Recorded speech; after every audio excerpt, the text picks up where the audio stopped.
Olá, bem-vindos a mais uma conversa aqui no Diário SA.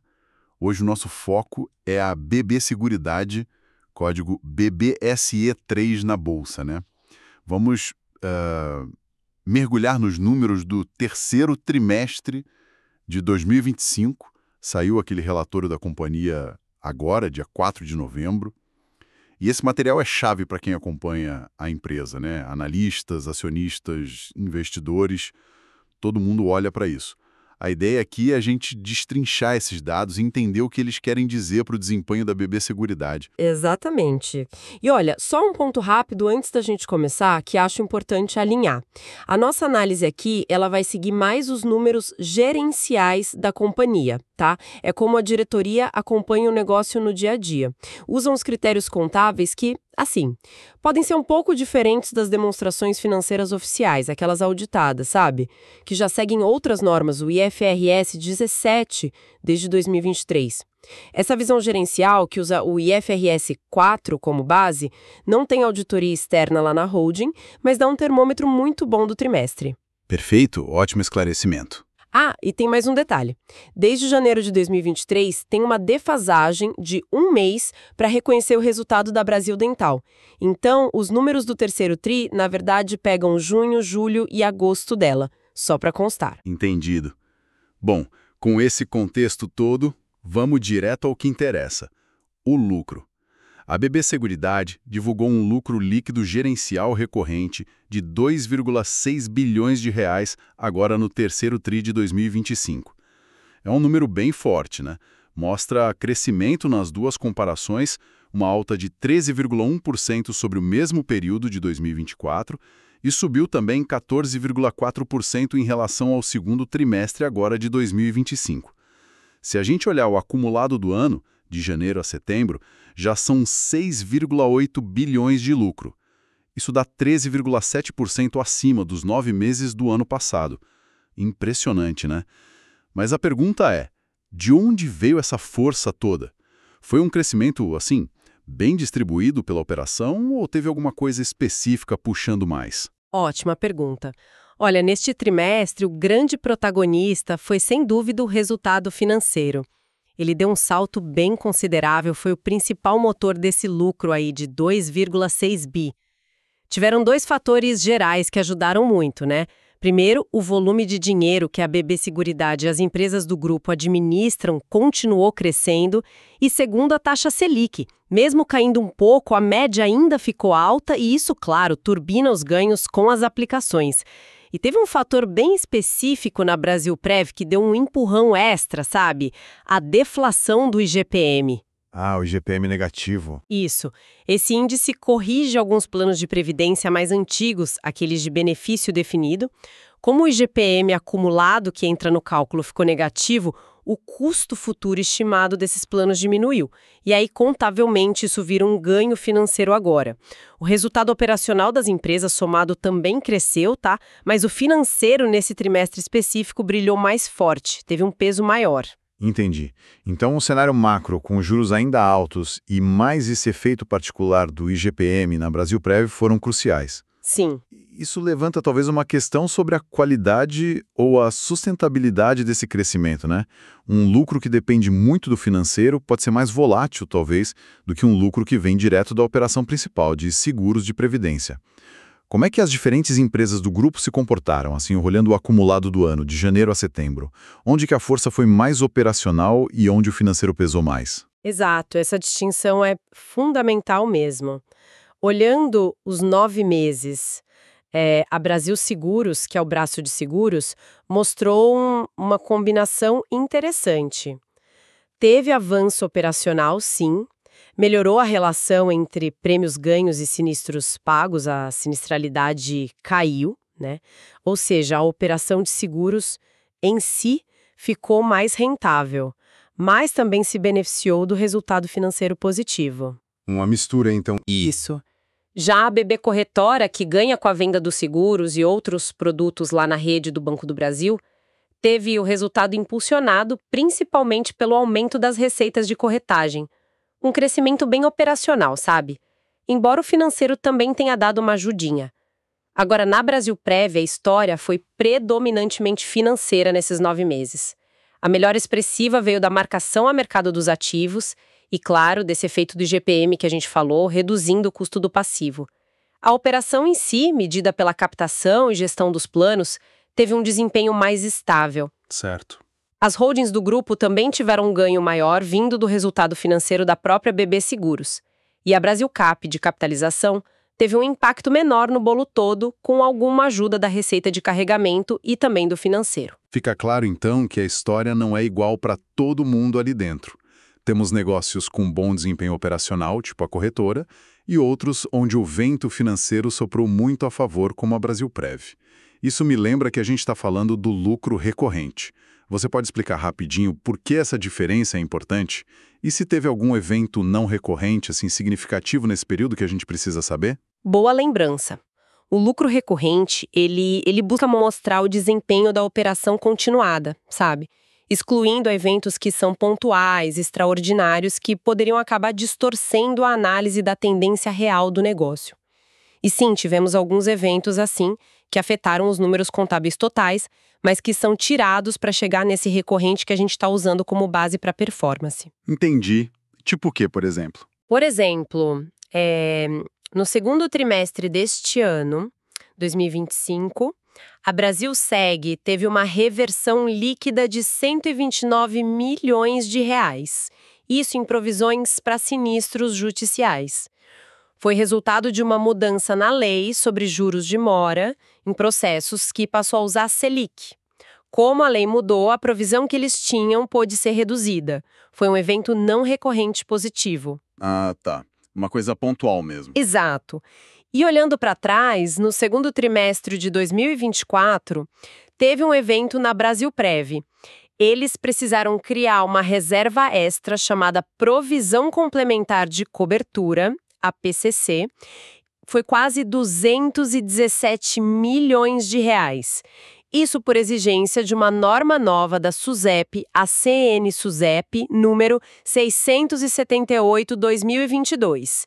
Esse foi um evento não recorrente negativo no ano passado. Então, quando a gente calcula o lucro recorrente, esses efeitos são retirados, para permitir uma comparação mais justa, mais limpa do desempenho operacional e financeiro estrutural da empresa entre os períodos, né? Faz todo sentido. Isolar esses ruídos ajuda a enxergar a performance de verdade. Voltando aos motores do resultado deste trimestre, o financeiro foi o destaque, você disse. Vamos detalhar um pouco mais isso. O resultado financeiro consolidado chegou a 713,6 milhões de reais no terceiro TRI, já líquido de impostos. Um salto enorme, né? 55% sobre o ano passado. E no acumulado do ano, 1,5 bilhão de reais, também com alta de 55%. A gente já falou da Selic alta, do efeito do GPM na Brasilprev, do crescimento do volume de ativos, mas teve um ponto de atenção na marcação a mercado, não foi isso? Exatamente. O resultado financeiro não é só juro que entra ou custo de passivo que cai. Ele inclui também o efeito da marcação a mercado dos ativos financeiros, que é basicamente ajustar o valor contábil desses ativos para o valor de mercado atual. E isso pode variar bastante, né? No terceiro trimestre de 2025, esse efeito agregado da marcação a mercado foi negativo em 15 milhões para o grupo. Negativo. 15 milhões negativo. No mesmo período de 2024, tinha sido positivo em 33 milhões, ou seja, só essa linha já explica uma parte da dinâmica. Embora o resultado financeiro total tenha sido muito forte por causa dos outros componentes, como a gente falou. E essa volatilidade na marcação a mercado? Negativa no trimestre, mas você mencionou que no acumulado do ano foi positiva. Isso acende algum alerta, mostra algum risco específico ou é só a flutuação normal que a gente espera para quem tem tanto ativo financeiro? Olha, é mais uma característica do negócio do que um alerta isolado, mas com certeza é um ponto para ficar de olho. Empresas de seguros e previdência têm carteiras de investimento enormes, muitas vezes em títulos de renda fixa longos. Qualquer mudança nas expectativas de juros futuros, na inclinação da curva, tudo isso mexe no valor presente desses títulos. Então, a marcação a mercado vai flutuar mesmo. O importante é analisar se a gestão de ativos e passivos, o ALM, da companhia, está conseguindo navegar bem essa volatilidade no longo prazo, né? E se a força dos outros componentes do resultado financeiro, tipo o carregamento dos juros, compensa esses efeitos.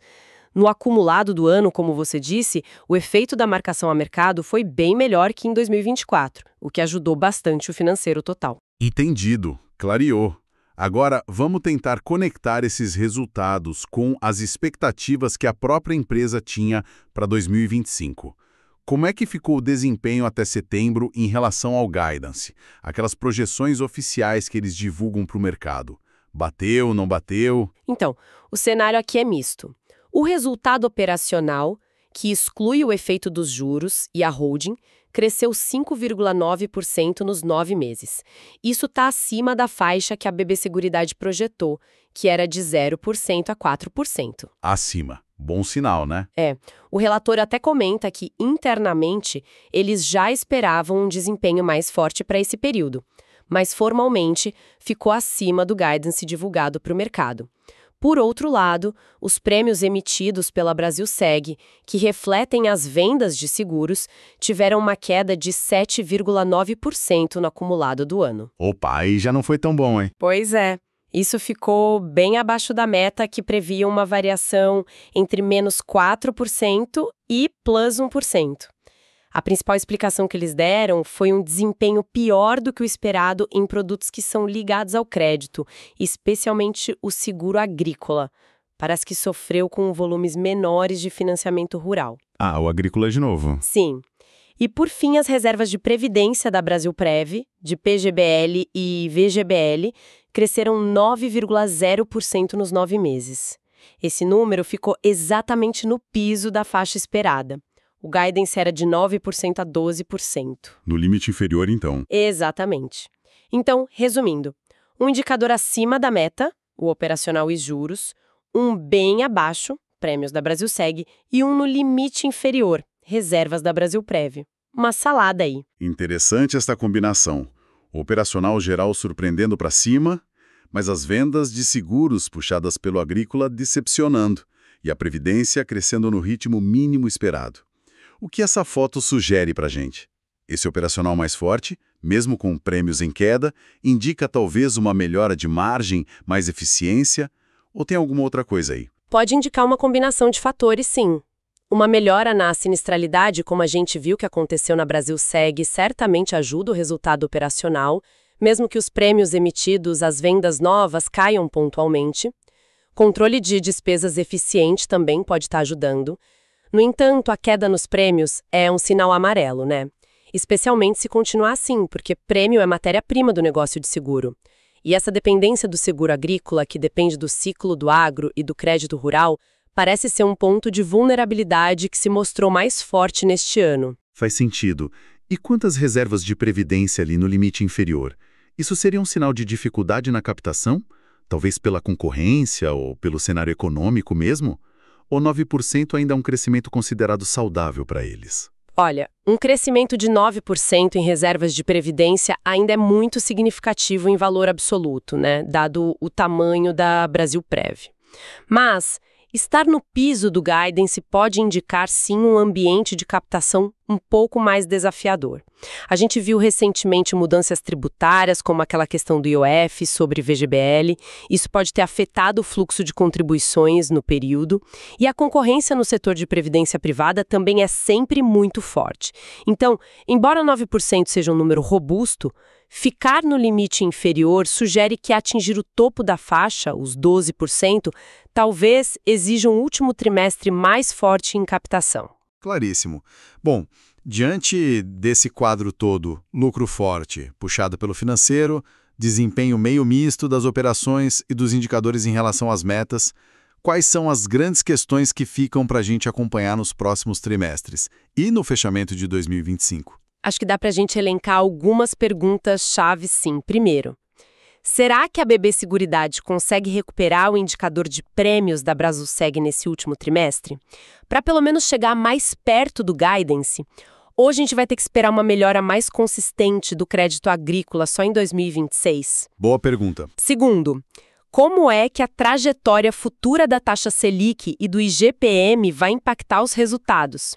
A gente viu como eles foram importantes agora, mas uma eventual queda mais forte dos juros ou uma reversão do IGPM para o campo positivo, isso pode reduzir bastante aquele impulso do resultado financeiro que a gente viu, né? Qual será a sensibilidade da empresa a esses movimentos? Importante isso. Terceiro, o desempenho do segmento agrícola vai continuar sendo esse ponto focal e talvez de maior volatilidade para Brasil Seguro. Como é que a empresa está gerenciando essa exposição? E, por último, pensando na Brasilprev. Como a dinâmica de contribuições vai se comportar daqui para frente, considerando o cenário econômico e o impacto dessas mudanças tributárias recentes que a gente comentou, como a do IOF sobre VGBL. Atingir a meta de crescimento de reservas vai depender muito dessa capacidade de captar dinheiro novo, né? São esses os pontos que eu ficaria mais de olho nos próximos relatórios, com certeza. Excelentes pontos para manter no radar de quem acompanha a BB Seguridade. Bom, acho que com isso a gente cobriu bem os destaques do trimestre, né? Chegamos ao fim da nossa análise de hoje. E para quem nos ouviu até aqui e quer continuar recebendo estas análises sobre BB Seguridade e outras companhias, não esquece de clicar em seguir o Diário SA aí na sua plataforma de podcast preferida. Ajuda bastante a gente. Este episódio foi criado por Clayton, o criador do Diário SA. Obrigado pela atenção e até a próxima.